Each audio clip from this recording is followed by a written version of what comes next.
Okay, Assalamualaikum warahmatullahi wabarakatuh. Hello everybody. Wish you were all fine and in a good condition. Today I'm going to present the topic of English for specific purposes that refer to English as second language. As we know that the ESP refers to the specific purpose of teaching English, and the second language means the learning of language as second language position. But to make the differences between them clearly, I will try to compare them with some facts and terms related to the ESP and ESL. Okay, next slide. The term specific in ESP refers to the specific purpose of learning English. It was clear that ESP is more specific with the use of word specific that describe to mention the specific one. In ESP, the language teaching is delivered into specific disciplines with student wants to learning. ESP programs teach the English needed in specific academic subjects, such as in economics or psychology.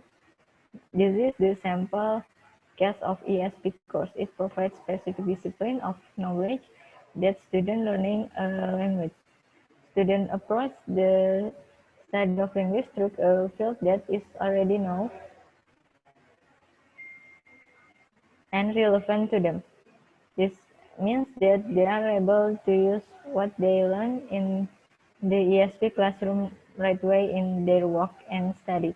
In fact, students have a background knowledge of English as foreign and second language. They just need it to boost and develop their skills so it can be applied for their daily activity like job and etc. Next slide. Now we will take a look to English as a second language or ESL. English as a second language or ESL, also called English as a foreign language or EFL, is an English-to-English study program for non-native speakers. ESL, in case it refers to what English position becomes someone's second language, someone who has first or native language and to learn language as second language. ESL program which teach basic academic skill for all fields of study. Commonly, ESL method of teaching is basically similar to the general English teaching. All basic language skills are taught in ESL classroom. It is also different to ESP class that more specific into such discipline. Students study English and also participate in the culture and social activity of the school and community where they study. ELS students are obliged to participate using language to communication in their social life. The apply is to have communication with people around them. Next slide. The first aspect that can make us understand the differences between ESP and ESL is about student role in classroom. First, according to the student role, in ESP, uh, in ESP, in ESP classroom, and the learner comes to the ESP class with a specific interest for learning subject matter knowledge and well-grouped adult learning strategy and visual adult. Commonly, students have understanding to the English. They have a safe language background of English. The goal of ESP program is to develop English skill to reflect their native language knowledge and skill due to the fact that ESP aims to develop student communicative skill. It is better to students improve their native language knowledge. They need to improve how to pronounce English well as the target language of ESP course. So in the future, they will apply it in their daily life and applicable for their prospect job and etc. Next, now ESL classroom. First, English as a second language, or ESL, also called English as a foreign language, EFL. It's an English language study program for native speaker. It teaches for students that come from non-native speaking. They learn English as second language due to they need to implement it to communicate with people in real life. The language skill that taught is to be all language skills such as listening, reading, speaking, and writing. The goal of an ESL program is to improve the student levels of English, and ESL classes teach different language skills depending on student English ability, interest, and needs. Okay, next slide.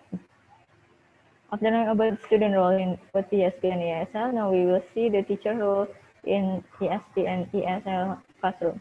In ESP, the teacher must be prepared to be designer of design teaching material or syllabus, and etc. The true teacher must be prepared to be designer who conduct or arrange the syllabus, lesson plan, and etc. It must be appropriate to student needs or reasoning for learning. Teacher of general English course while acknowledging that student had a specific purpose for studying English will really conduct a needs analysis to find out what was necessary to actually achieve it. In this case, teacher is also should conduct need analysis in which to achieve what student actually has received. This is also how teacher to know how far student performance in learning. Okay, next slide. The difference to ESL teacher. The following role of ESL teacher make them different of ESP. In ESL, the teachers are only aware to teaching. The curriculum is adapted to the standard policy. The teachers are not obligated to find students' specific needs for learning. They just apply to teaching in classroom. They are giving material, assessing student, etc. In ESL, all four language skills, listening, reading, speaking, and writing, are stressed equally. It is different to ESP that only focus on what student skill wants to improve. All basic skill of language commonly taught by the teacher of ESL. For instance, if your ESP student only want to instant reading and speaking, so you just only focus to both skill. But it is not applied in ESL classroom. You must adhere to all basic language skill. Okay.